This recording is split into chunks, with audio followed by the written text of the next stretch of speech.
Well, we obviously are continuing to cover the aftermath of the tornadoes that moved through as we went through the day on Thursday. We have new information about those here. There were at least 27 different reports of tornadoes. That means that there were reports. Doesn't mean that there were 27 tornadoes. The National Weather Service believes there were at least 5 different tornadoes. The main areas were Marshalltown, Pella, and Bondurant, and also down in Ottumwa.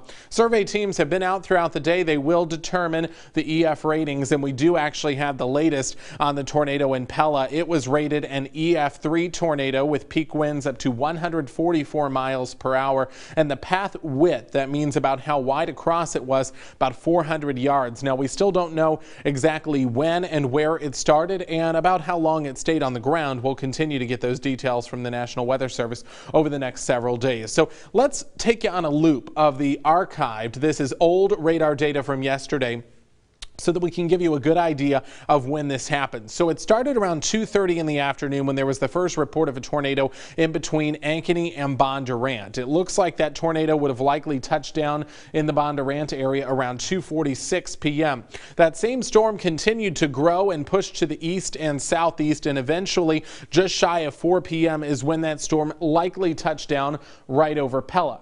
Here's the thing. At that same time, another storm had developed over in Marshall County. This was near Marshalltown. It really grew in size, maintained a lot of intensity, and just shy of 4:40 p.m. is likely when a tornado touched down in that area. Notice this hook shape on that storm in Marshall County. That became a supercell thunderstorm. Lots of inflow into the storm allowed it to start rotating. That is likely why we saw that large tornado. Now again, we were still keeping an eye on the storm to the south as well, and by 5:30 we still had a pretty strong, intense storm in southeastern Iowa, with one more report of a tornado touchdown near the Ottumwa area, and then things started to quiet down a little after that. So today we just had kind of what was left over of this big upper level low pressure system. We had some cloud cover, and that began to clear through the afternoon. We saw a little bit of sunshine. That entire system has pushed off to the east, is bringing showers and storms to Wisconsin, Illinois, and then severe storms back over to Indiana and Kentucky. In fact, there's a big threat for severe weather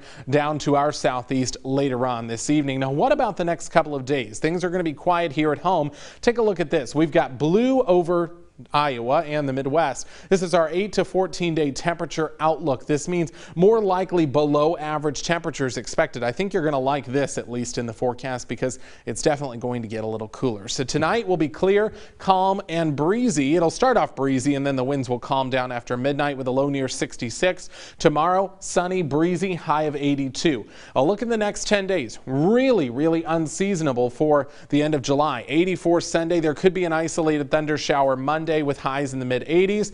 Could see a couple thunderstorms both Wednesday and Friday of next week, but let me tell you, we typically see 90s during this week in July. We have unseasonably cool air with some days possible in the 70s and overnight lows in the 50s and 60s.